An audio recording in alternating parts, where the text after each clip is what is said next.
Bring me everyone. What do you mean, everyone? Welcome to Everyone Racers, a show designed for the world of low-dollar racing and oddball car culture. It doesn't matter what kind of Lemmy Champ or Lucky Track Dog league you run. SCCA or NASA, we don't discriminate. as long as you drive it hard and built it yourself. Join us each week for tech discussion, Tips, tricks, as well as news and notes from the world of amateur endurance racing. whether it's on the spot, hella sweet, Or we're lucky enough in Chrissy, Chrissy, I give you just the tip. we're sure you'll giggle a little. and learn even less. Everyone report to the paddock. This is Chris. This is Chrissy. I'm Tim. And I'm mental. And we are Everyone Racers. Welcome to a Peterbilt episode of our podcast. Another one. Right. It's episode 389. And the Peterbilt 389 was a continuation of the maker's iconic long hood semi-tractor trailers.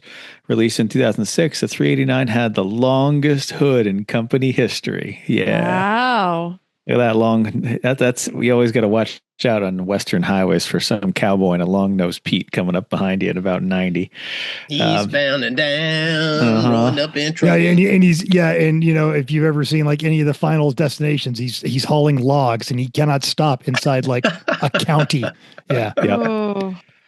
So a variety of engine and transmission combinations are available that could make 600 horsepower and over 2,000 foot-pounds of torque.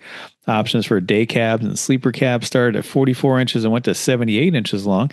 Had a 7-inch touchscreen SmartNav GPS with the routes customized to the size and weight of the truck, along with Bluetooth and up to 4 cameras. Finally, it could be equipped with onboard Wi-Fi.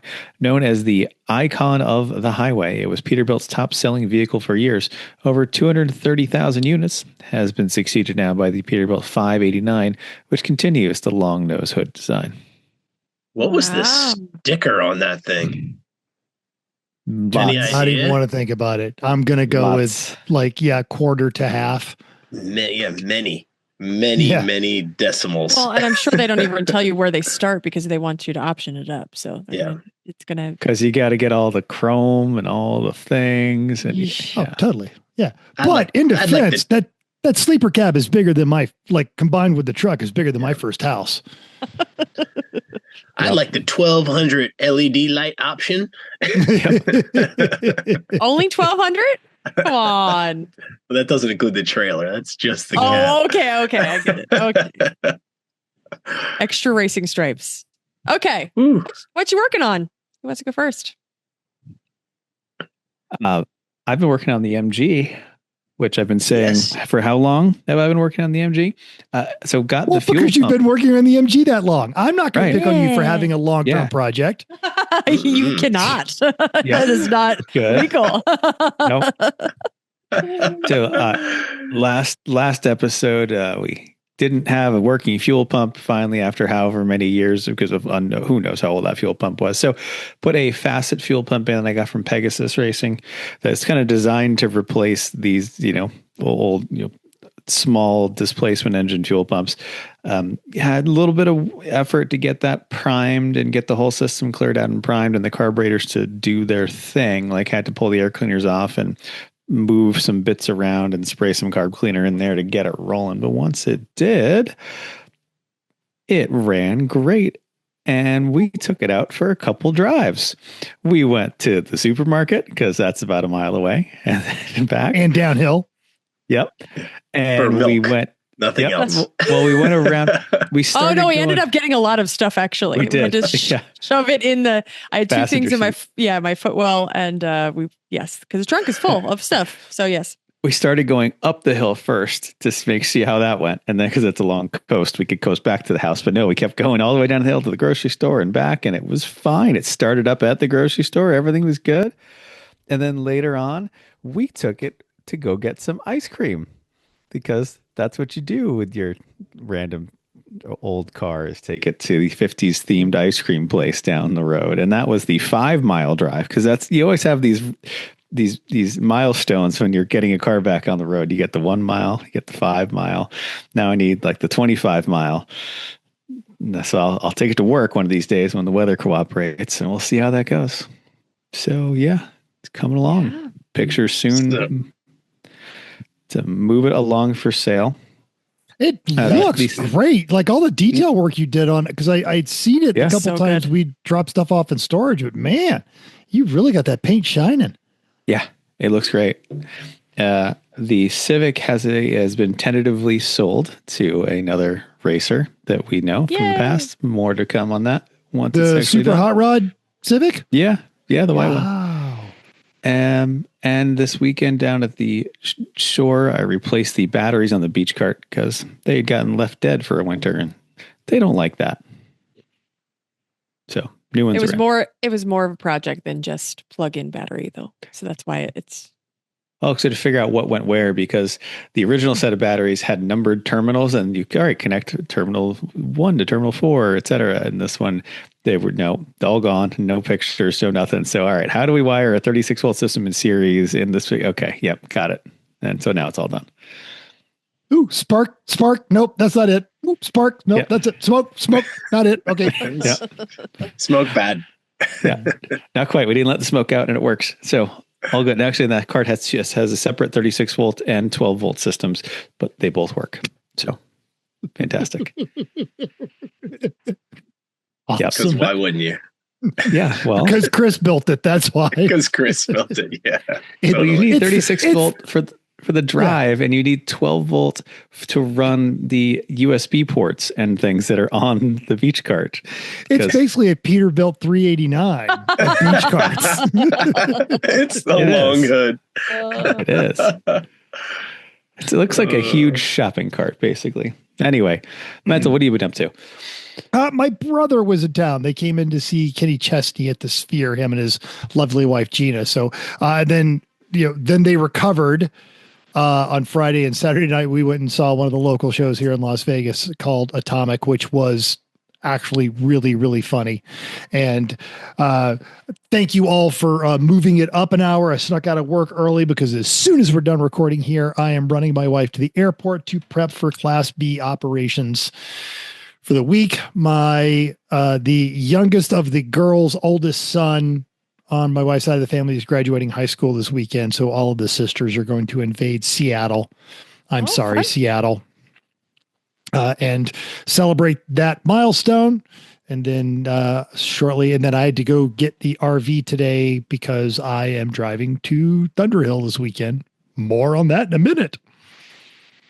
Fantastic. As Chris mentioned, we went to the beach this weekend. So we did no car work and sat around, a little cold, but still a good time. And we're away from home. So that means you can't do normal home things that you feel like it is a necessity for you to do. So at least around our house, we are usually Yeah. feeling like we have to do stuff. But if you're not at home, then you can't do that stuff. So all is well. Tim, tell us how things are going.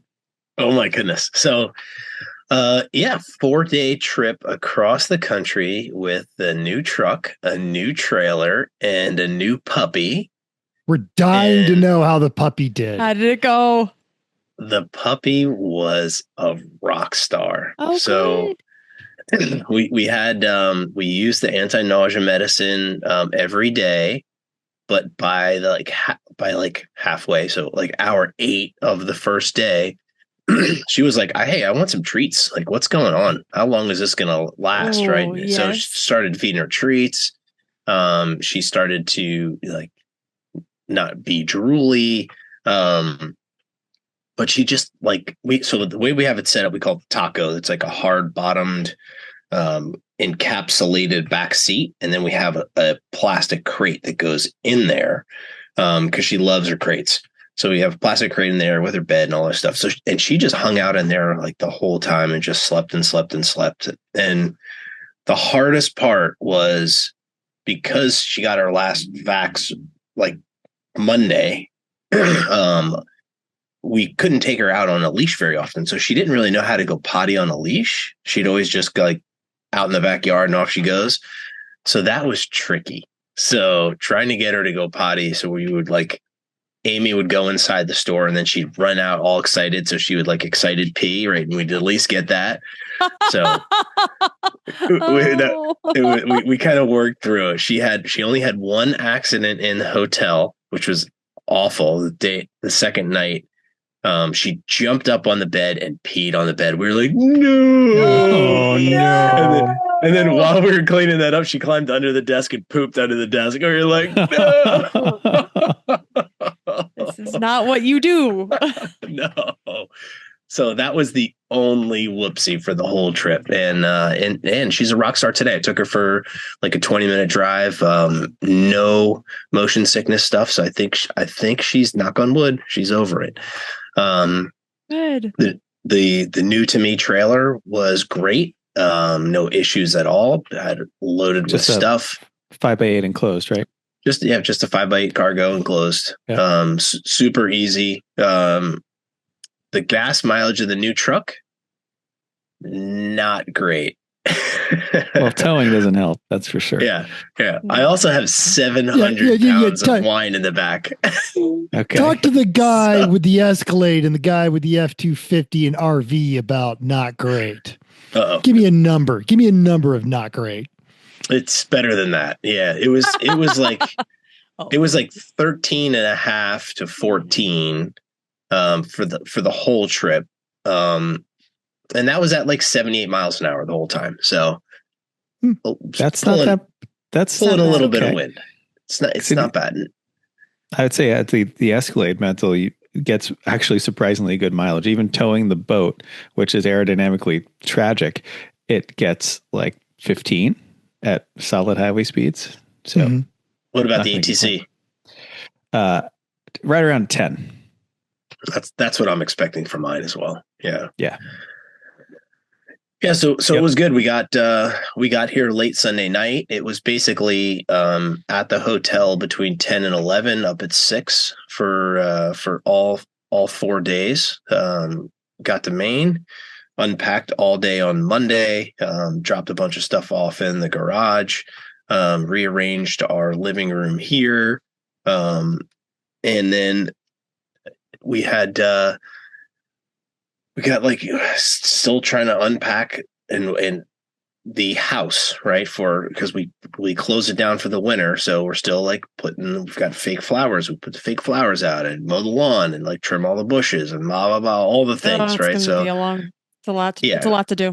It's a lot to do. So I've got to get all of it done by Friday, because Friday we roll to your hood for my nephew's graduation.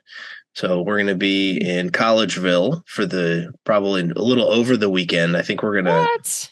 Yeah. So we're going to get there Friday. There's a party Saturday. And then I think I'm just going to stay there until I go to Jersey and just go to Jersey from there.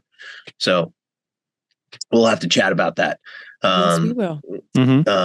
So that should be super fun. And then it's, I've unpacked, and then I'm going to repack for my week and a half long trip down to the Southern Nation for my first race in September. I am so excited. I can't wait. So that's it. Yeah, all good. Good stuff. Okay. Yay! Yay! Okay, it's news. Okay, it's news and notes time. The rumble of 6-liter V8s, custom fiberglass bodies, and gull-wing doors were all featured at this past Friday's Indianapolis 500. It opened with it's Weenies. I was like, what is that word? Weenies starter engine. And the first ever Weeniermobile 500 was underway from the standing start. New York Dog. Inside row is slow to start. They were single file by turn 1, and they took at 28. Exiting turn 2, New York Dog hung on the inside but went too wide and fell into third as Chai Dog surged into the lead. The back straight ran 3 wide before slipping back into a single file for turn 3. By turn 4, Sonoran Dog was pushing as they crossed the start finish for lap 1 and took the lead. It was short-lived when the Snoring Dog began smoking on the back straight, allowing the whole field to pass. Chai Dog was back in the lead, but exiting turn 4, Slaw Dog dove out in front of the slipstream, and in the photo finish, they crossed the bricks. Slaw Dog won by half a bun. Someone said they thought that there were passengers in the cars for the race. Did anyone notice that? There were 2 people per. They had the driver and the mechanic. Okay. Yeah. So it was each of the PR teams, because I think all those PR teams are 2 people teams. That's fantastic. Good for them. That's nice. Yeah, right? Actually, So having a fun. sense of humor is great. Yeah. Okay. Do you want a Porsche sports car that's not a 911? Maybe. I have a Boxster. Well, you better get it now, because production ends this October and battery supply issues are delaying their EV replacement. Nick Bergs at Haggerty talks about Porsche revising their 80% electric plan as buyers have not embraced the new vision. Porsche Weird. CEO Oliver Bloom said, quote, "Our product strategy would still allow us to achieve this. In view of market developments, it's not realistic. Our BEV ramp-up will therefore adapt flexibly to demand and market developments." He added that, quote, "After a strong startup phase, it has now become clear that we were a step ahead of market developments." Sale predictions are down next year, and they're looking to cut 3,900 jobs. Wow. Yep. Well, there was another race at Indy this weekend, and it was not without controversy. Victoria Beaver at Road and Track covered pole sitter Robert Schwartzman lost his brakes coming into the pits and hit 4 of his crew members. Oh, The number no. 83 Prima pit crew members, they're all okay, but Schwartzman was out of the race, disqualified. Race leader Alex Rossi had his gearbox overheat and then start a fire in his pit. His crew was also okay. Carl Larson made it to lap 92 before spinning and then headed to Charlotte via helicopter to drive in the Coca-Cola 600. To date, the only driver to actually finish all 1,100 miles of both races is Tony Stewart.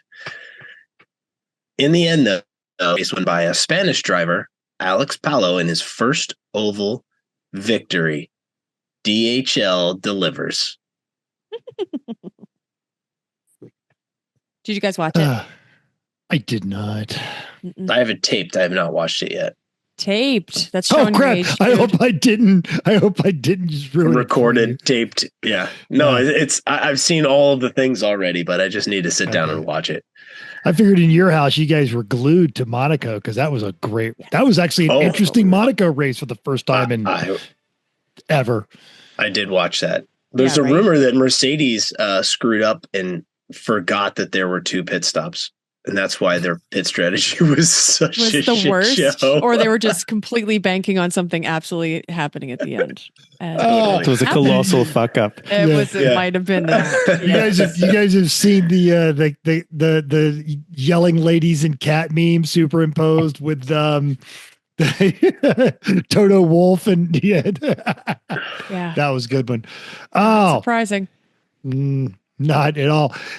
You know, we talk about racing junk all the time, and this isn't different.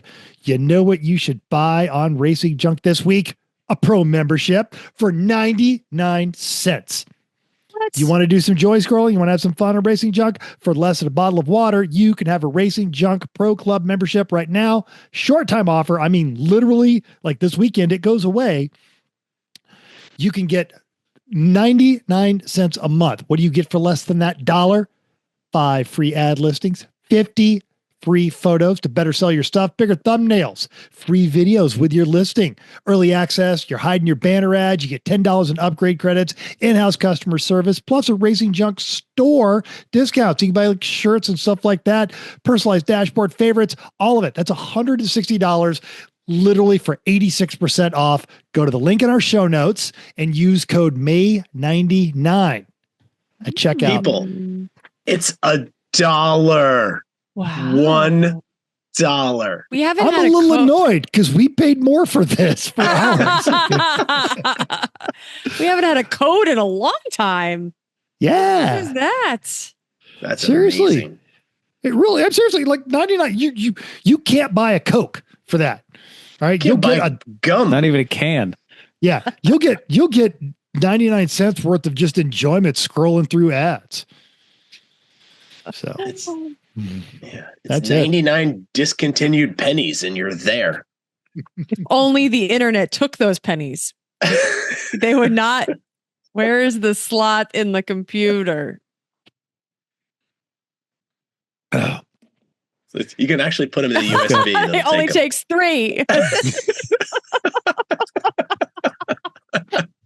Right now, Don't do that. right now, my old buddy Jim, who used to be in IT, like during the dawn of the internet, he is twitching at the idea of like, people throwing pennies and coins in there, because we were around. We were doing help desk support during like, no kidding, my cup holder broke type stuff, and I mean, some of that stuff is based in reality. Funny. Okay, it's upcoming races tonight.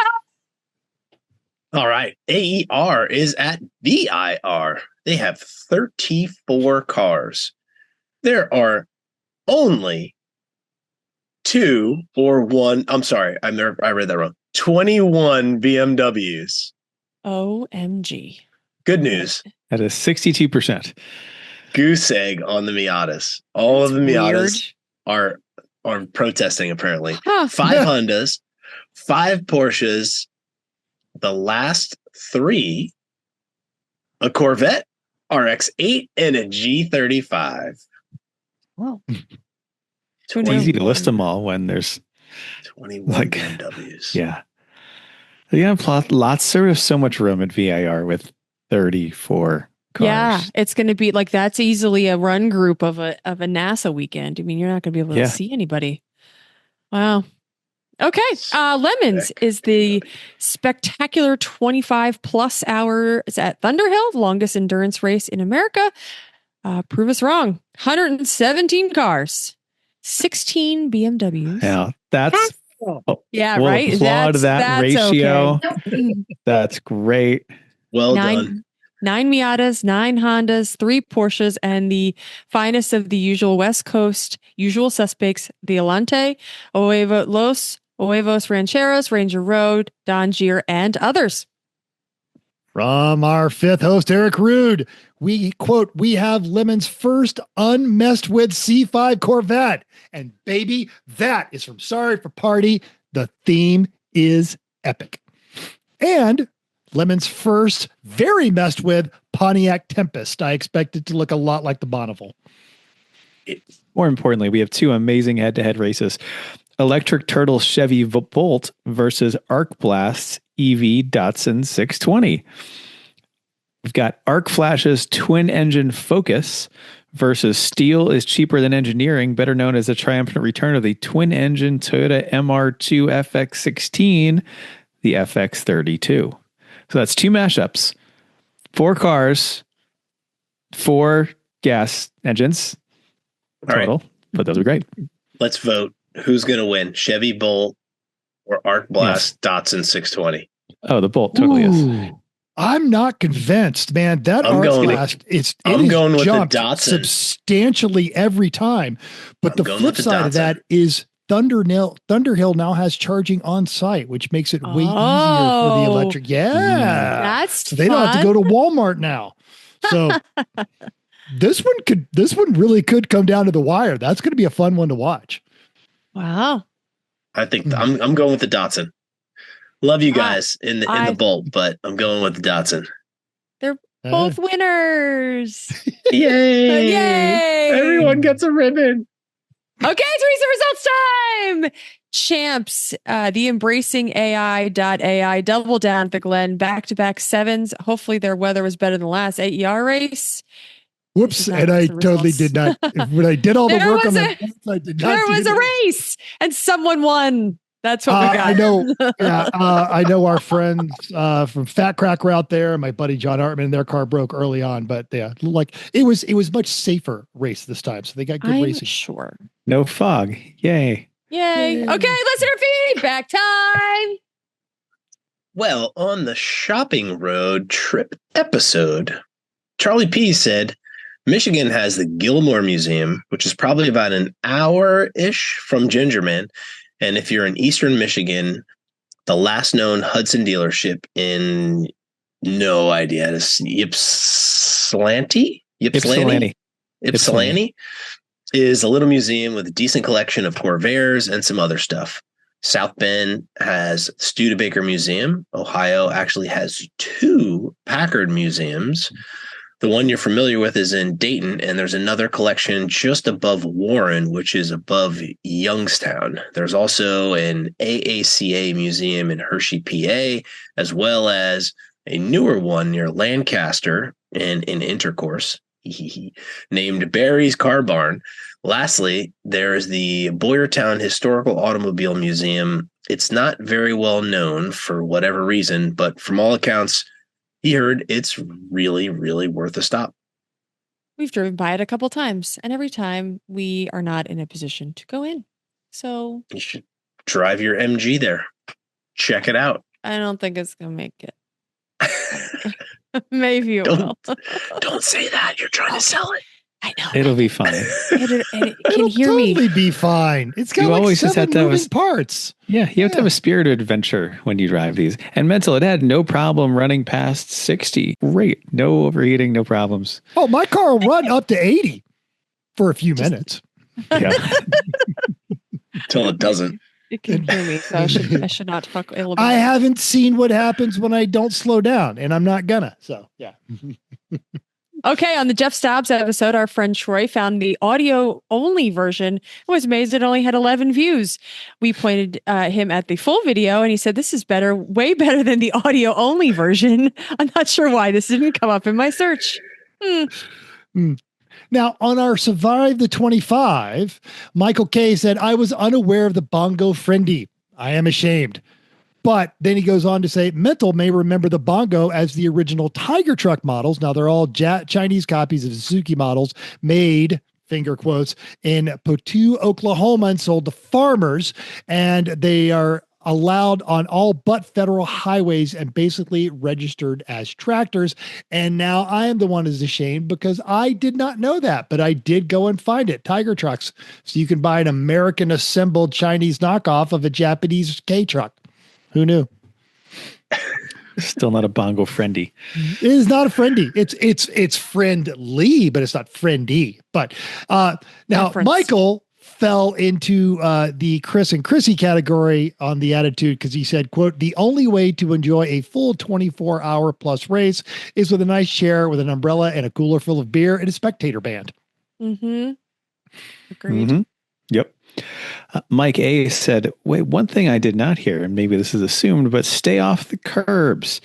Yes, it's faster until the sway bar mount leaves the chat. Avoiding time fixing is worth several seconds a lap. Yeah, we didn't address curbs, Mike, but I think we definitely said just back off a little. Keep it running.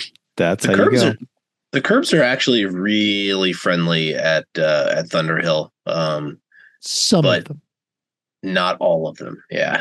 And we're going to cover that. So Yes, we will. Yeah, thanks for the setup. He added, Thunderhill hot pit lighting is pretty useless. So you need close lighting for fueling at night because doing that in the dark sucks. And he can't imagine doing Thunderhill in the summer because we'll cover that as well.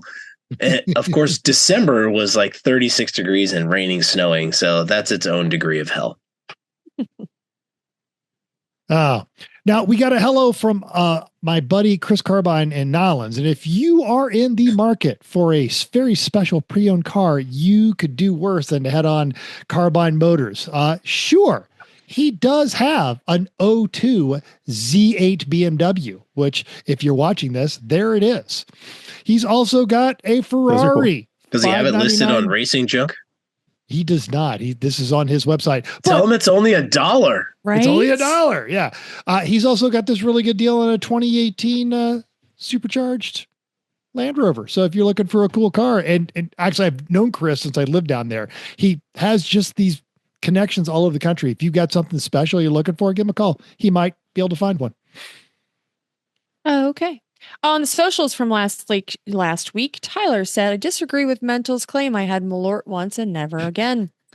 And Pat L said he's looking for the link for the latest spreadsheet from Chris Blizzard, and we did not have it there. And can you add it? I put it as a reply to his Facebook comment, and I went back and put it in the show notes. Sorry. Thank you. Did you guys see Malort now has a barrel aged edition? Is it aged in a petroleum barrel? It doesn't say what kind of barrel or how long. I don't think that's Which is going to help. terrifying. I don't think It's not going to get better. No, it's not great. I'm sure it's more expensive, but I don't think that helps. Oh, Extra dry Malort martinis all around for do it. everyone. Yes. Followed by some Fireball Manhattans. goodness. Why? Because you hate yourself. Apparently, not knowing who Bruce Campbell is offensive to anyone who knows who Bruce Campbell is. And Patrick L. said, and I have offended because you don't know who Bruce Campbell is. He has a Lemons theme just by himself. Okay, sure. Sorry. Have fun with that. A good theme should be one that everyone gets immediately. So, there you go. Jackie forwarded a video of Dean being offended, but did add, don't worry. He was equally offended that I didn't know who Bruce Campbell was. Oh, so I posted as I was driving. We were driving back from the ice cream place. It started to rain. We knew it was raining. We knew it was coming. We're waiting for it.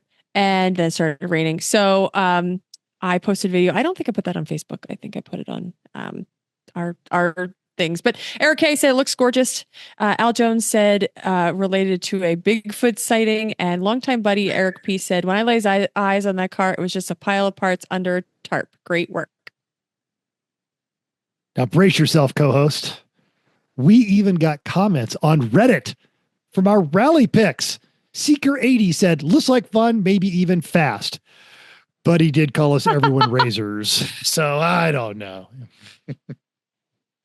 You shaved your... Is that because you shaved your face on Sunday, Mental? No, I shaved my face this morning. That's a good, yeah, could have been it. Yeah, okay. You're now everyone razors. You know who would never call us everyone razors? All right. She knows. You know who would just cut right to it? You know who's not offended? Chris doesn't know who Bruce Campbell is. Oh, Maybe. Who knows? Thanks, Mom, If for all you don't great know who snacks that she made us this weekend. That's awesome. If you don't know who Bruce Campbell is, go watch Bubba Hotep. It's awesome. I'm really busy though. Like, I don't have time to do that. I have to have a snack or I have something. to Yeah. pet my cat, and You can do that and watch Bubba Hotep. It's great. Somebody wants to bring a television and set it up next to the hot tub at Jersey and just have it on a loop. That'd be fine. Bruce Campbell movies go doing that. excellent with a hot tub.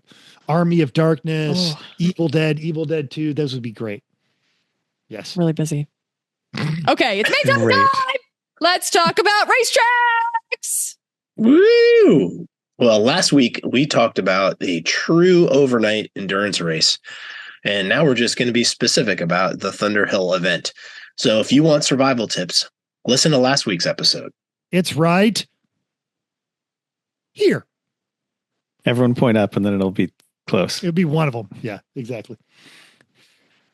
All right. Hey, the track. We are at Thunderhill Raceway Park. It is a multi-use, multi-configuration motorsports complex located west of Willows, California, in the Sacramento Valley. It's about 90 minutes outside of Sacramento. You can make that in an hour, as someone may have discovered recently, but you get a ticket if you do that, potentially. So nearby, Willows has most of everything: hotels, coffee, food, Walmart, auto parts, but it's all at least 7 miles away. But this week, gas averaged $5.37 a gallon for regular and $5.58 for 91. Well, that's not much of a gap as I would expect. But anyway, there's also this one is. It's $7.50 for 91 octane. They do have 100 octane there too, which I'm sad to report that I think they fixed their pumps. Their pumps are old, and they used to just only go to $9.99. because they ran out of digits, but I think they fixed that. So if you need 100, be prepared. If you need 100, you don't need to be running a 24-hour race. What do I need? If you need 100 octane, No, you don't no. need 24. No. You don't be running 24 hours. No. No. But hey, Oh. our electric only hookups for RVs, first come, first serve. I'm going to see if the Bolt and the Datsun are hanging around there. Like, you guys got any more of them they've got Electras? those. They've got those. They've actually got chargers, EV chargers at Thunderhill. That was a big. Well, that'll work big- for the Bolt. I don't know if the Datsun might not be set up for a proper EV charger. It might only be set up for like a dryer 240 socket. It's a swap out. Yeah. Exactly. Datsun's a swap out. Yeah, the Datsun does pit stops. They've got the whole thing all worked out. They get their own special with They're gonna the have special. Yeah, they're gonna have generators going. Brrr. Wow. So don't pit next to them. No. That was what happened in Colorado. All right. There is a current fire risk, moderate to high. Expect grilling restrictions. There is a track grill on site. Expect normal hours. There's also a contracted barbecue person as well. Both are pretty good, but California prices. There are 2 shower and bathroom locations, one by the grill and the other at the far end. Expect to wait, plan accordingly. There are a few porta potties. They have they have had water issues. Also note that. Hot pits, expect to refuel between track entry and track exit. Don't use the marked Ranger Road pit area or the one for Arc Blast Electric Team. And for those watching, that is from Mia to Mia. All right. We warned you last week. It hasn't gotten any better. The weather. Gotten worse. Start drinking water now. Yeah. All right. Thursday, 92 high, mostly sunny, very warm, 68 overnight. Friday, 107. And what will be very nice that evening for a low, 69. Saturday, Nice. 108, low of 67. And Sunday, 93. Woof. Thursday, I like that it says sunshine and cooler. Like, wow, it's Cooler. 93. It's cooler. Yeah, I that's like great. that it says very hot with sunshine, but 1 degree warmer is sunshine and very hot. Yes. Yeah. So you just switch things up. You need to add more adjectives. Okay. There you go. Pop-ups, water, sunscreen, Yes. ice all of it. baths. Like Yes. anything you can do. It's going to be just Cool- brutal, Cool folks. Brutal. suits. Yeah. Yeah. All right. Thursday, gates are open at 5:30 for early arrivals. They will close at 10 p.m. No armband, no entry. Friday, 7 a.m. gate registration is open. From noon to 5, you'll have gear, BS, and tech at the track. They will be in the center canopy area. Starting at 1 p.m. until 9:30 p.m. with a dinner break from 4 to 5. That's the optional Friday test day. It is $4.99 for a full day, and it is for the car, as many drivers as you want, or $3.49 for half day. And sadly, half day is the afternoon, which is dumb. If you're listening to this, change it. Make the half day in the morning. Everyone's doing tech in the afternoon. Stupid. All right, off my soapbox. Check the link in the Lemons page. At 8:30 until 10:30 p.m. is the mandatory light tech times.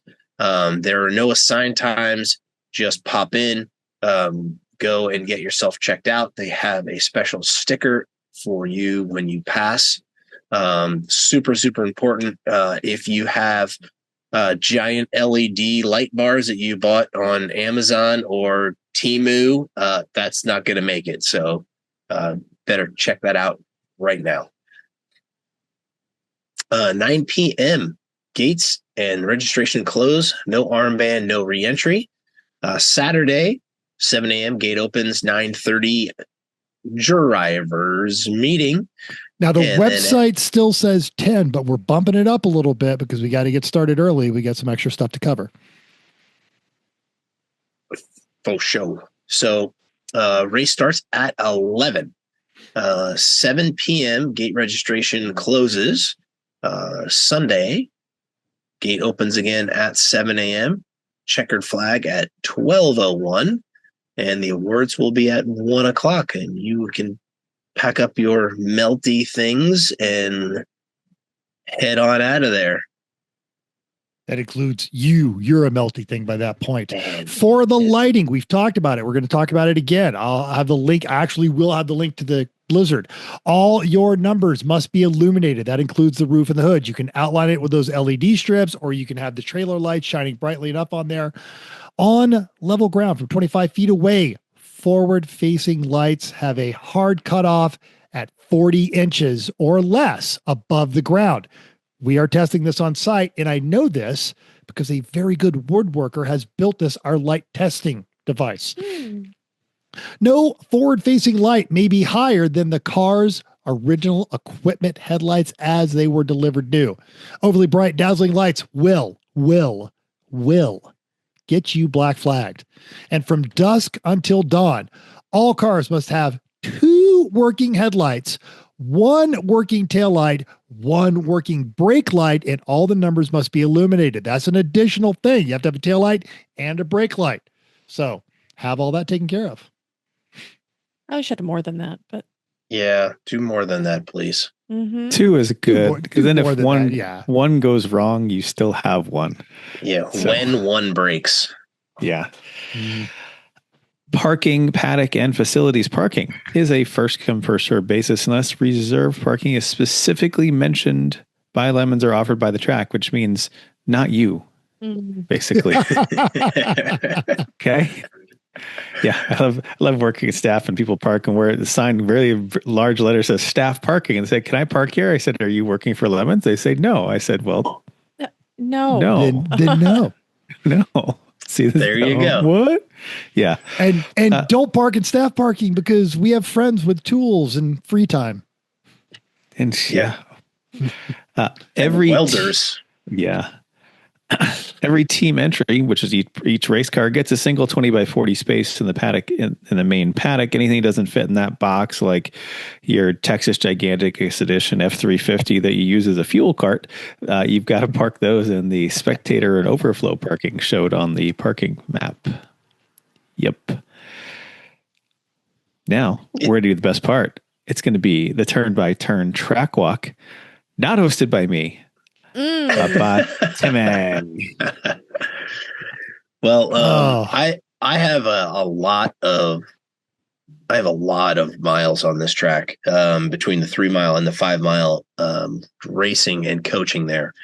It is rolling hills and pretty flat land. The soil is flat packed soil, so if you go off, just go straight and you will be fine. Get in sight of a flag station, and if mechanically safe and possible, slowly re-enter. Usually Lemons will hire the recovery crew and make sure your tow hooks are obvious. Something you don't really think about at night for night races, but maybe glow in the dark paint around the tow hook or on the tow hook, or maybe an additional like license plate light or something. Make it easy for the safety crew to get there. I'm sure they'll have headlamps, but the easier you can make it, the quicker you can get back off the track, fixed and back on the track. So we have a link to an informative but very long video that will be in the show notes. But here's from the pit lane, and then we can go back through turn 1 entry at pace at the end. So when you come onto the hot pits, you will enter in the middle of the track, basically is where the hot pit entry, usually Ranger Road is set up right there. So you'll see their gigantic setup, and you'll go onto the track there, make a right-hand turn. There is a blend line, and the blend line is an imaginary concrete wall. You cannot cross the blend line either direction. Do not dive bomb into turn 1 as you enter the track. Cars are going to be going in excess of 130 miles an hour. So you need to stay right all the way around the corner. And if you are on the track, do not cross the blend line. It is very common for people to try to cheat across that to get a little better angle into turn one. Do not do that. You will get black flag for that. So you can, and if you're that's watching. Yeah, that's a big deal because a lot of other people that they raid there, they say, all right, clear the blend line, then get all the way over the right. And we've had this argument we brief it during the driver's brief, and we've had this argument in penalty. But when I run here with the BMW CCA, are you with the BMW CCA this weekend? Yeah. Well, no, but gotta flag you. Yeah. For most other series, if you are on the hot side of the track, you can cross the blend line to the right to set up for the turn. You cannot do that in lemons. They will black flag you. So super, super important. So as you enter track, stay right. It really doesn't matter. You can go, it's a very soft curve. You can go as fast as you want and stay inside the blend line. And you'll go around the corner of turn one. You'll see a flag station on your right-hand side, and you'll be setting up on a downhill area coming into turn two. Turn two is a decreasing radius turn. There's kind of two ways to take this turn. One would be to set up far right, and you're going to start your braking and stay kind of 3/4 right to center track as you enter the beginning of that turn. And you'll be looking basically out of your driver's side window at the apex, which is all the way at the other side of the turn. That is the kind of the coaching line. There is a racing line that is in a car that's got some horsepower and some torque. If you've got a car that's on the outside of as it's entering turn two, you can stay mid-track and go straight basically to the mental, going back down. You can see there's like a white patch in the concrete right at the turn there between where it says where the middle turn two is. You can basically go straight for a really long time, get hard on the brakes, pass them, and then almost turn it into a double apex turn. Corner? Yes. So you'll the corner, as you can see in this picture, there's 3 cars there. You can go 4 wide in this corner. The corner is really, really wide. There's a ton of room.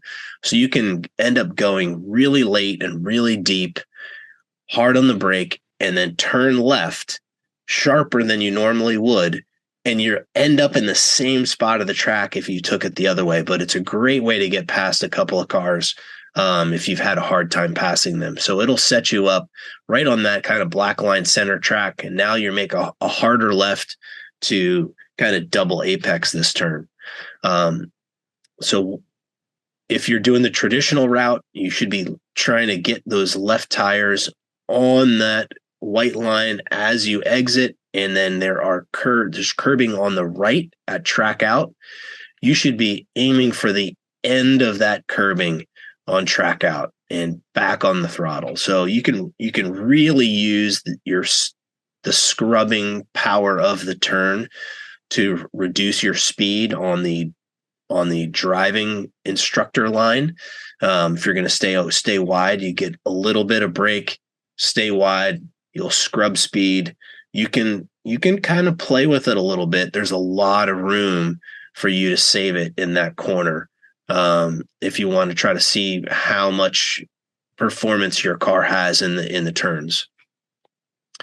So as you approach turn three, you go back up the hill. You'll see the flag stand kind of right in front of you. It's on the left side of the turn.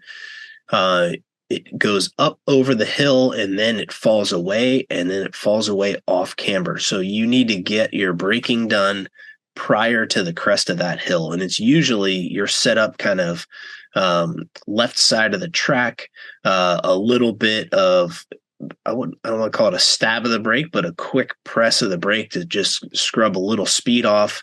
Set and then the you're nose. Yep. Yeah. Set the nose in and then turn in, and you will just, like a decreasing radius turn again, try to slowly hug your way around to the inside.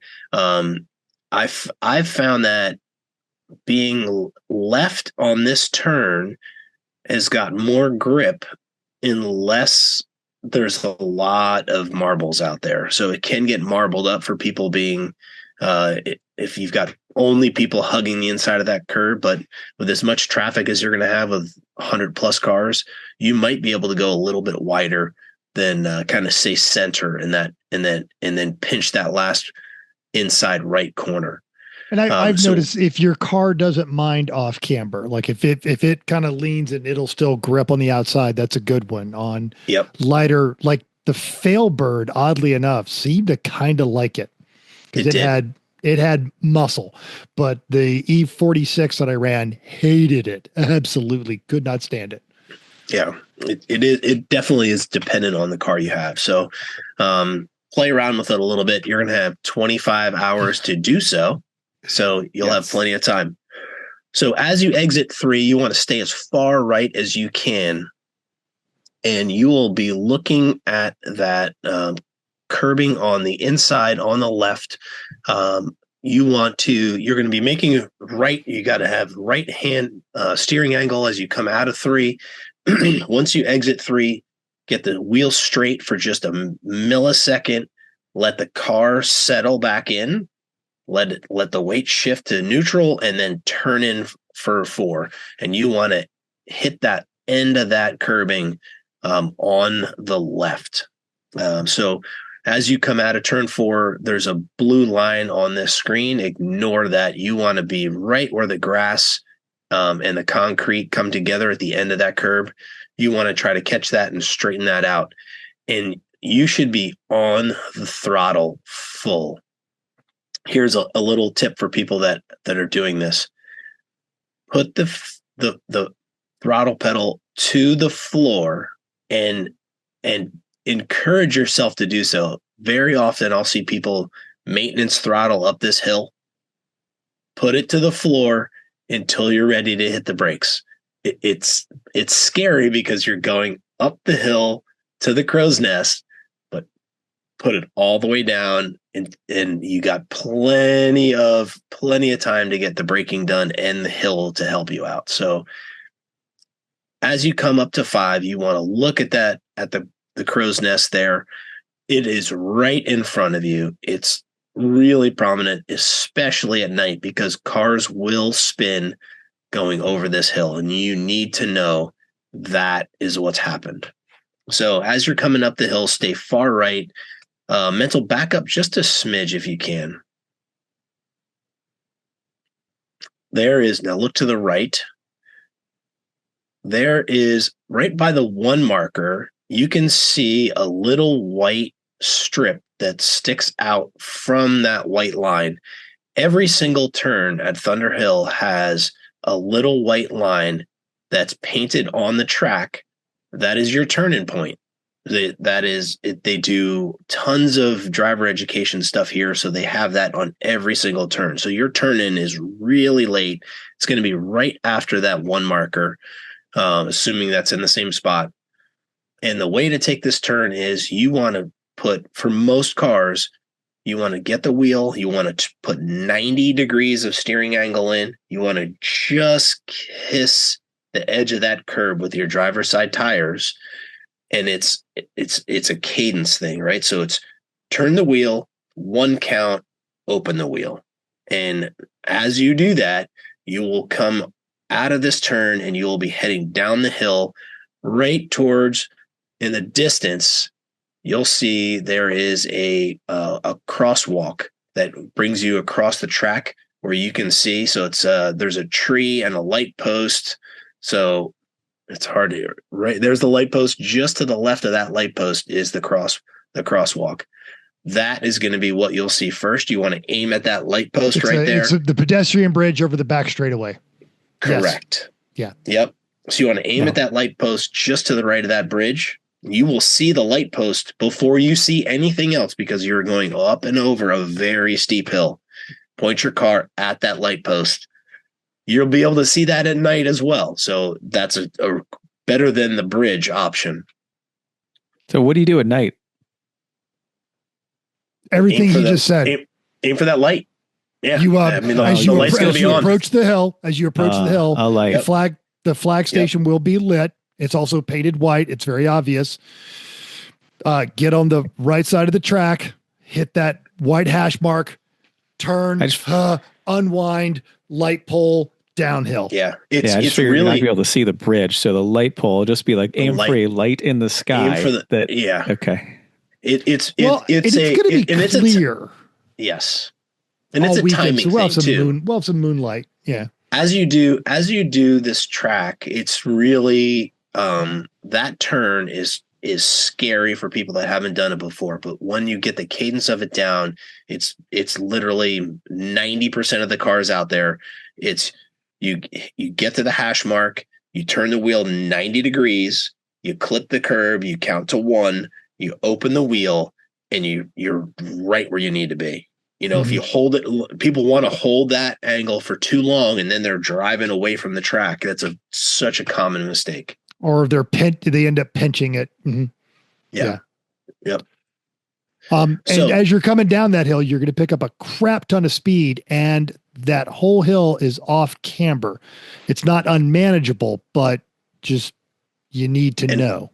And for whatever reason, the farther right or inside you can stay as you come down that hill, the grippier it is. And I feel like it's the surface is the big difference of it, not necessarily the pitch, because it feels all the same, but it has been resurfaced and patched.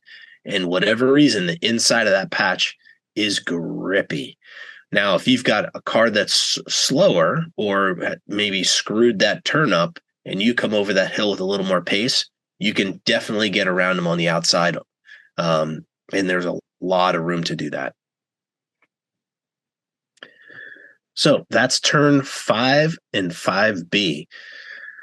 Now, as you come into turn 6, you want to be on the throttle, staying as far right as you can, because you are basically going to exit turn 6 into a really long straightish away.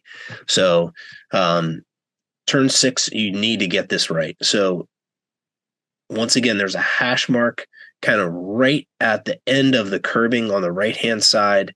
You want a little bit of brake just to scrub some speed off, and kind of little bit of trail brake here is really helpful to get the car to rotate. You're going to want to get on those curbs on the inside of turn 6. They're very, very friendly. You can put an entire wheel on that with no issue. And then you want to be looking for those curbs on the right-hand side at track out. So it's a late apex turn, looking for track out curbing. Use all of that curb on the right. It is really friendly. It's just a little bit of dragon's breath. That's it. Nothing crazy. You are on the throttle, on the throttle, on the throttle. Turn 7, you want to take it. I'll say it's kind of a hard turn to get wrong, but it's also kind of hard to absolutely master. But yeah, like you could get like the 80% solution and feel pretty good. But the first time you nail turn 6, before you were out of that turn, you're like, oh, I just crushed, because you just feel the car goes and it launches, and you get, it is really good. And the downside of that, though, is as you're coming out of there, be prepared for somebody in a faster car who absolutely just nailed that turn to rocket past you. Yeah. So as you exit turn 6, you're basically on the throttle. Depending on your car, if you're in a Miata, you're full throttle all the way to turn 9. If you're in a higher horsepower car, you'll have to do a little bit of work at turn 8, but we'll get to that. So turn 7, you got a flag stand on the left. It is really just a bend in the straightaway. You want a typical just kiss the curb on the left-hand side. It's not even a curb. I think it's just a white paint. Just kiss the white paint on the left-hand side. And as you exit, you are still full throttle, and you need to get as far right as you can for turn 8. And turn 8 is simply a test of your courage. So there is, if you can zoom in, mental, try to zoom in on that corner of turn 8, that curb. So if you're in a Miata, you at the most, you're going to do a quick lift before you get to that apex corner. But you need to run that concrete over. It is friendly, super friendly. It's almost mandatory on an instruction thing. And yes. And here is why you want all of that launch, because they have paved all this all the way out. Mm-hmm. So you need to, in a Miata, you need to be full throttle or a slight lift, turn in, and then as you let the car just slowly open the wheel, let the car track out. As soon as you hit that concrete, you should be starting to open that wheel. And you need to get the center of that car on those black and white stripes. The right-hand side of the car should be in the rumble strips. You've got plenty of time to get the car fully back on track. So use all of that. You're going to be going 100+ miles an hour. It is a courage turn. If you hit the concrete, you can do it. If you don't hit the concrete, throttle out of it. Right? It's simply if you don't hit that concrete on the inside, you are too sharp and you will go off track. So you need to hit that concrete on the inside. If you're in a fast car, high horsepower car, it's probably just a quick blip of the brake, or just a longer coast, lift a little earlier and coast through it. And super fun turn. You can really just pass a lot of people that are timid there. So as you come out of 8, you're going to be setting up on the right-hand side for turn 9. Turn 9 and turn 5 are the two scariest turns on the track because they're blind. Turn 5, I think, is a little bit less scary because it's a low-speed corner. Turn 9 is fast. Like when you get it right, you are going really fast. So there is it's a late break, and you don't brake as much as you think because you are going uphill and the car will slow down substantially. So it's kind of I would say it's like a 3/4 brake pressure brake. It's not threshold braking. It's like 3/4 brakes. You just want to pull some speed out of the car, and you want to turn in and kiss that curb on the inside. Once again, there is going to be a hash mark that you will see right at the end of that braking zone. That will be your turn-in point. And it's a white stripe that's painted out from that line, that curb line. And when you see it, you'll never not see it again. So another good reference is the escape road to the right. Correct. Yeah. So the escape road on the right is the connector road that goes over to the other side. So you'll definitely see it. So you want to hit turn 9 about mid to maybe just a little late on the apex, but once again, it's just 3/4 braking. And once you get the car rotated and you're at the curb, you'll be looking at the flag stand and you should be back on throttle immediately, going back over the top of this hill, not full throttle, but on throttle. The car will get a little light as it crests the hill. But you'll go up and over, and in the daytime, in the distance, there's a water tank that you want to aim at. So I'm not quite sure what you're going to want to aim at nighttime. So I would spend a little bit of time and see if you can figure out what, as the sun's going down, what your visual cue is. But that is your daytime cue, that water tank right there. If you come over that hill, you point your car at that, get on the throttle, full throttle, down the hill. It's another pretty good straightaway. Slowly get the car back to the right side of the track for turn 10. Turn 10 is a great turn, really, really late braking turn. People overslow for this all the time. So it is stay right, on the brake hard, off the brake, use all of the curb on the apex. And as you come out of that curb and right where that car is on the left, that he needs to be more on the curb at that point. He left a lot of track out there. You should be on that curb, feeling that thing talk to you, and then open that wheel up and exit out onto the curbs again as you come into turn 11.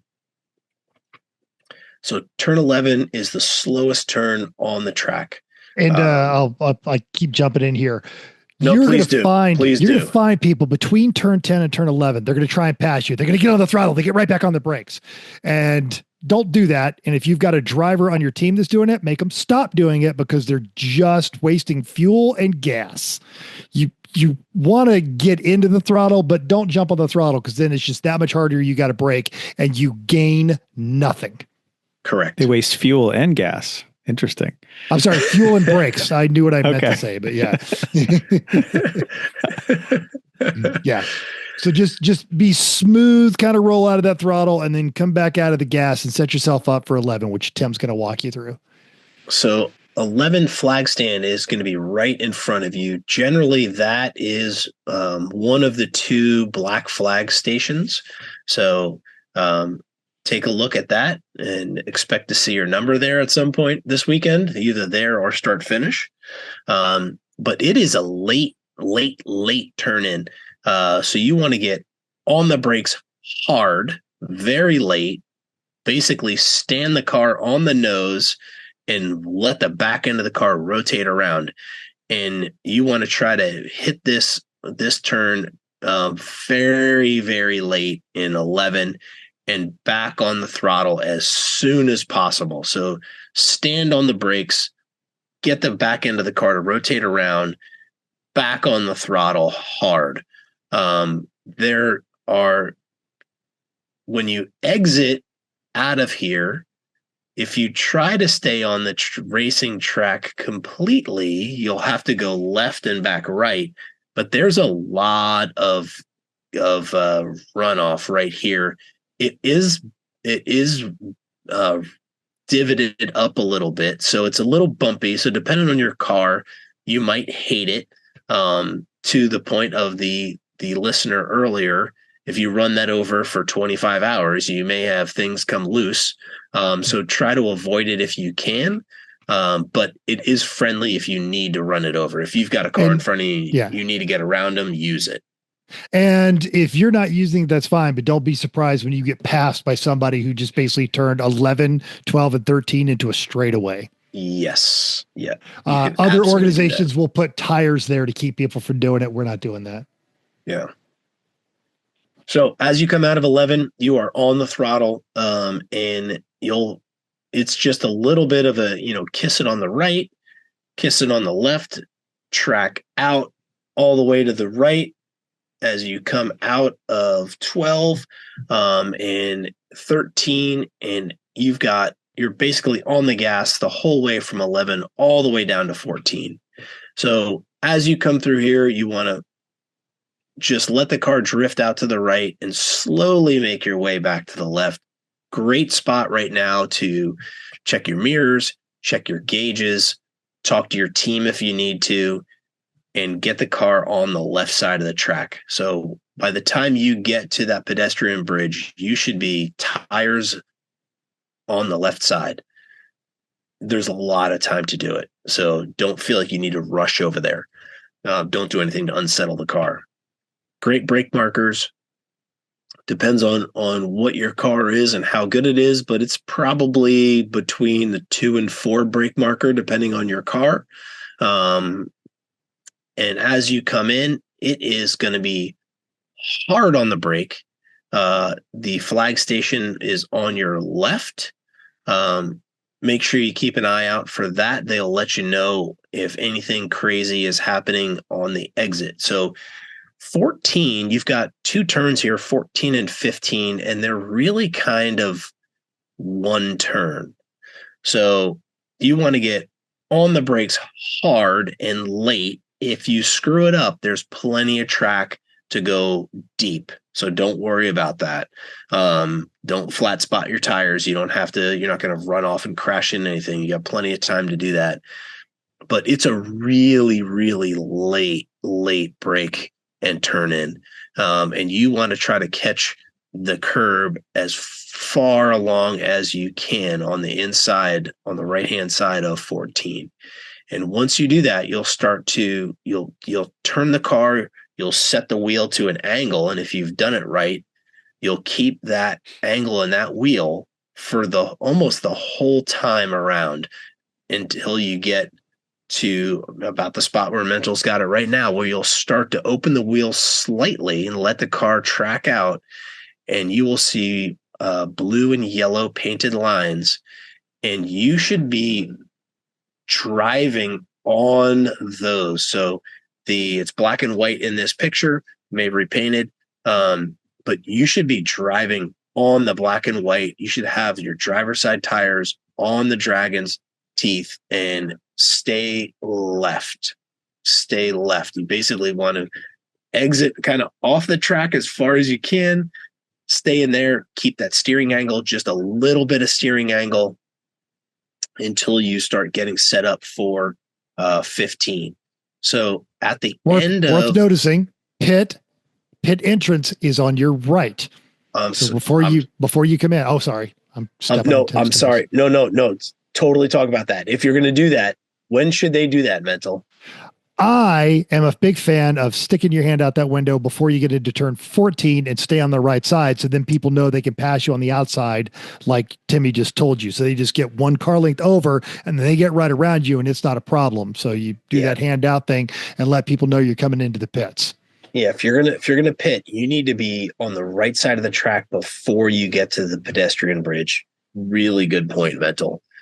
Stay right, hug that inside corner. It's a really everyone easy else is transition. going out here. Yep. Yeah. Yep. So that black and white paint will come to a point, and you should be using that as an arrow for your car as to where you should be driving your car off of. If you are on the track prior to the end of that black and white paint on the left side of the track, you have turned in too early. If you have turned in too early, well, you just turn your car into a tractor because you are going to go off into the dirt on the left. So make sure you stay on that black and white until you get to the point, and then you want to turn in and kiss that curb on the inside on the right. And it is a late kiss of that curb. All right. Warning. There are very, very few spots on this track that you can do something that will cost you a race car. And this turn is one of them. How do you know? How do you know?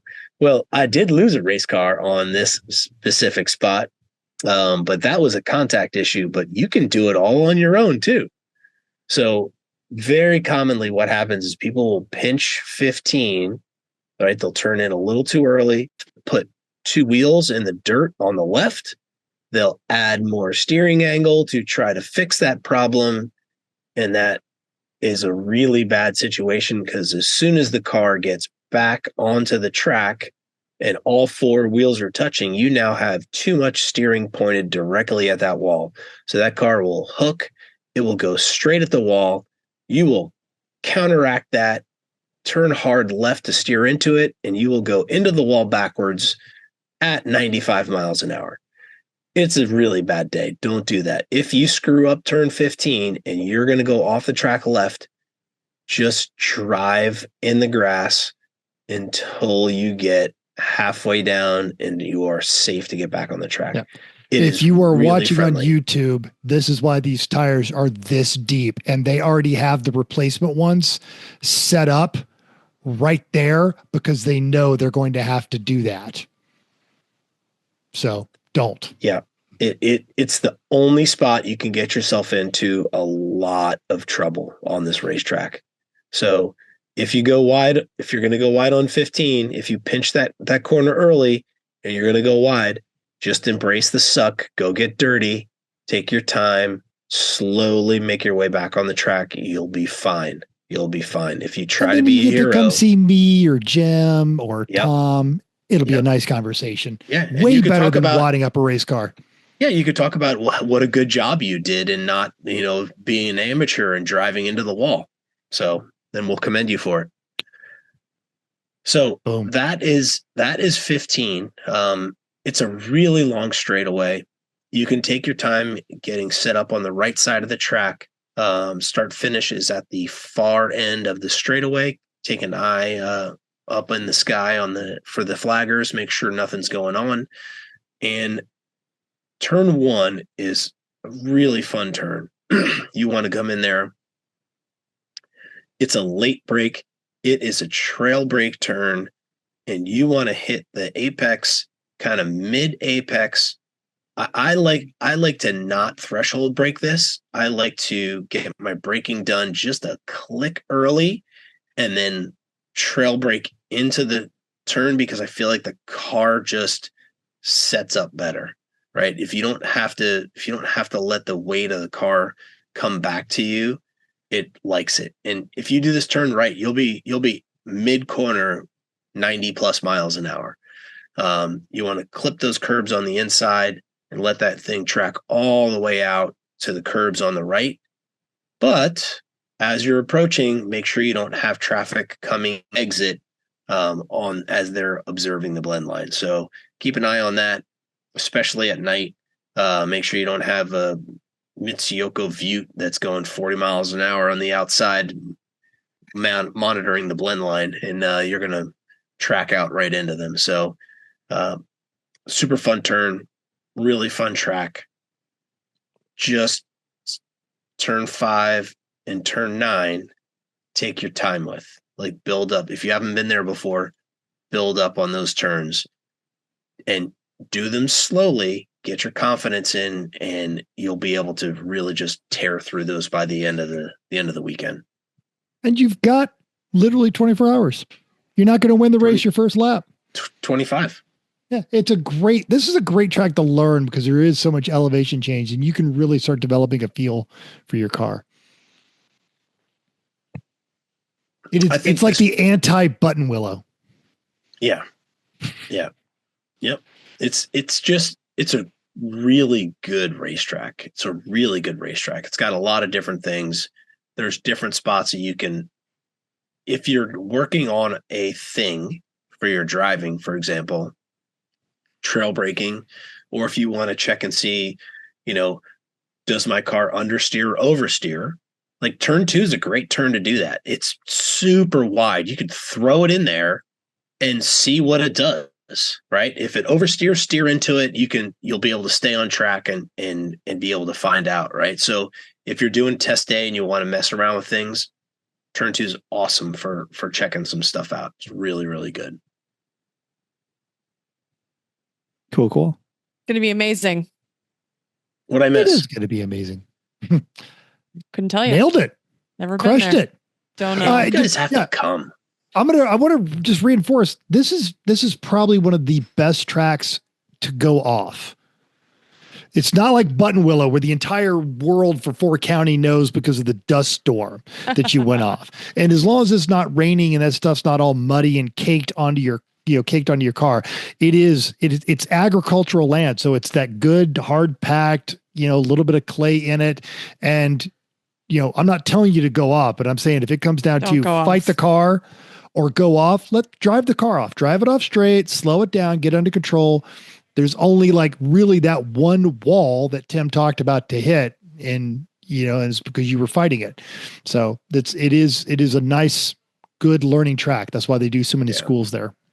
Yeah. If it's wet and the ground is muddy, it's a whole Different conversation. Totally different animal. But Yes. 105, the ground's like harder than the pavement, and you're going to be fine. Mm-hmm. It'll be fine. Everything's fine. Yeah. Drink water, Yeah. water, people. Drink all of the water. Mhm. All of the water all the time. Be on there. Man, it's going to be hot. It is. It's going to be hot. All right. Yep, but Mhm. you decided to go do that. So you paid I'm money. so sad I'm not doing it. I really am. I'm Even a with little 108 sad. degrees. I'm a little sad you're not coming, man. Yeah, seriously. You would have been an excellent part of the Sorry for Party theme. Can't wait to see pictures. It's gonna be Video. amazing. Silly. Video. It's going to be silly. Video. So silly. All of the above. Yes. Well, have All fun, right. everyone. Be safe. And Yes. don't dazzle people with your lights. For goodness sake. Only one acceptable dazzle, and it's on usually Timmy's right hand. Not right now. Fair. Different Not right house. now. Yeah. All right. Here we go again. Here we go again. It's back. Oh. Okay. Is that enough? Enough talking about? I imagine there's a potluck. I'm going to give my promo for a potluck. There's usually potlucks. Well, maybe not, since it's not a party. I don't think there is. Oh, No. that's I don't think there is. sad. I think it's Sorry. like, Yeah. take care of yourself and your team. Good luck. Apparently. Yeah. Yeah, Yeah. good luck. Okay, well, there's going to be one at New Jersey, and it's going to be amazing, like usual. So make sure you bring your food. Sign up where you can. And Where can you sign up? Excuse me. Oh, geez. I just posted a post on Facebook, so it should be there, and we'll link it in the show notes. Yeah, sign up if you can. That'd be great, just so I know that people are actually going to bring some food. Even if you can have some ideas, that would be wonderful to let me know what's going on. Yep, normal time. No potato salad. Thanks, bye. All the potato salad. No All right. potato salad. Unless you make it yourself from scratch. Oh, yeah. If you do then that, that's okay. welcome. Yep. Yes. Bacon, eggs. Which is actually, I think, an interesting transition Yeah, apparently. to the on the spot. Oh. Yes. So we talked about at the beginning of the show, the Wienermobile race. Real quick, on the spot, what food-inspired vehicle would you want to see spec racing? Like potato salad 200? No, especially on a hot summer day, just buckets of potato salad driving around Buttonwillow. All right. So way back in the day, and this before I worked there, I worked at this liquor distributor in Norwood, Massachusetts, and they years ago had essentially a golf cart that had that they made into a giant can of Schlitz beer, and you could drive it around. And I found that Schlitz cart in a junkyard in Walpole, Massachusetts. And I said, this is the coolest thing, but we couldn't get it back out. So I would like to see the Schlitz golf cart spec race. Wow. Schlitz That's beer so much. can pit vehicle racing. Yes.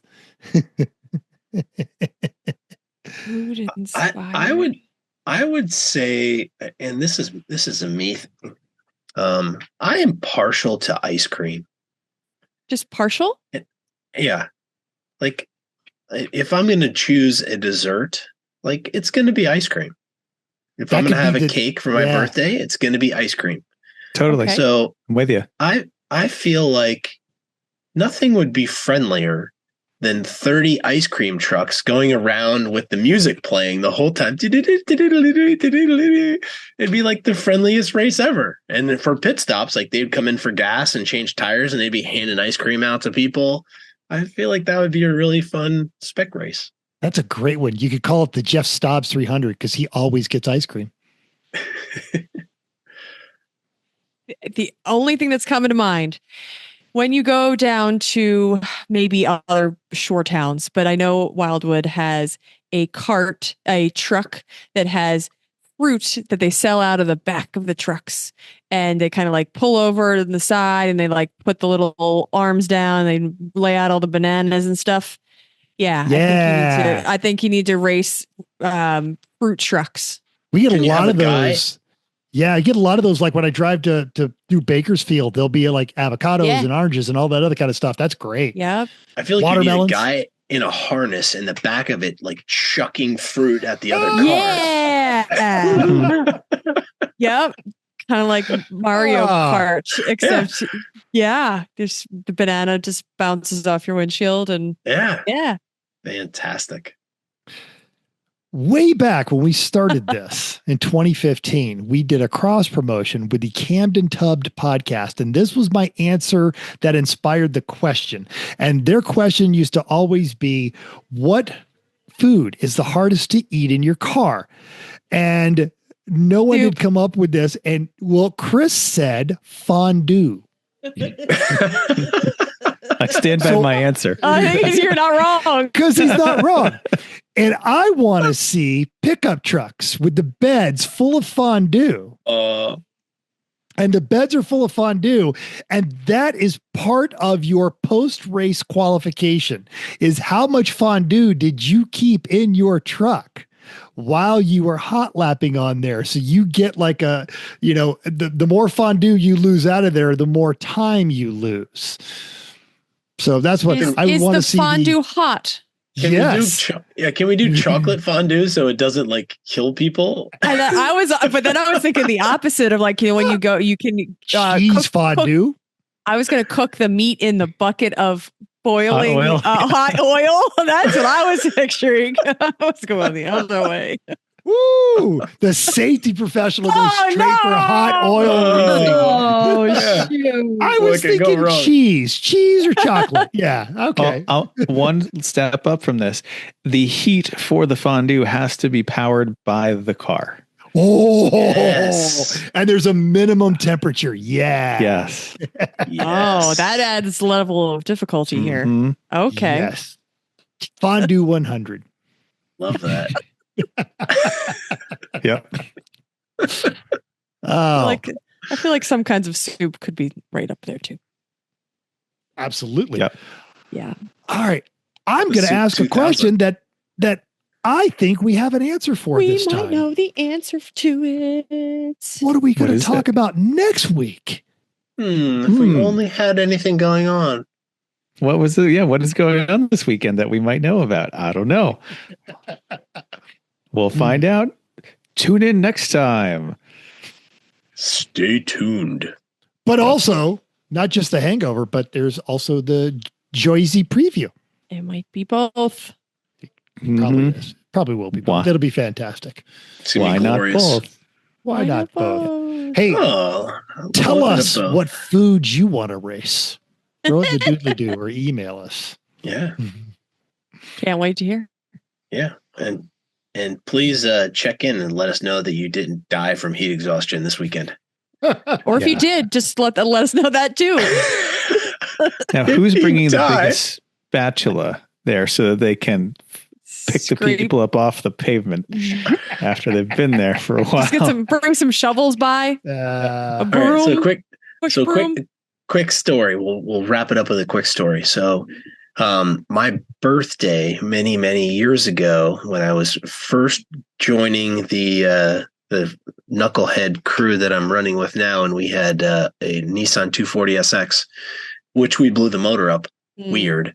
But the Thunderhill race used to be at the end of July. Paddock, middle of the day, and I'm laying under the car, unbolting the transmission, and somebody walks over, and I've got my feet and legs sticking out with sandals on, safety sandals. And the guy comes up to me with one of the little infrared temperature things, and he goes, "Hey, dude." And he goes, "Boop." And he goes, "The pavement's 132 degrees. You should put some sunscreen on." And I was like, "Thanks." Yes, you should. Good answer. Happy birthday. Yeah, great. So stay in the shade, folks. If you can find some. Yeah. Yeah. Great. Okay. Thanks for tuning in, everybody. Bye, friends. See you next week.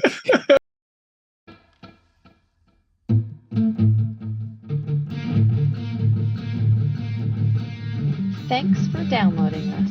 We we hope you enjoyed this week's edition of Everyone Racers. We also hope you will join us in the world of driving, racing, and building, because everyone can be a racer, even you. If you enjoyed this podcast, subscribe. It's totally free. Then go to iTunes and give us a 5-star rating. Even if you hated us, give us 5 stars and tell us why. If you have any questions or show ideas, drop us a comment on our Facebook page, Everyone Racers, or email us at everyone.racers@gmail.com. You can still text us at 484-243-0455. Find us on Instagram at everyone.racers, YouTube and Facebook under Everyone Racers, or even Reddit at /E1R. Thanks again, and until next week, keep the shiny side up, unless, like us, there is no shiny side, then just keep those wheels moving.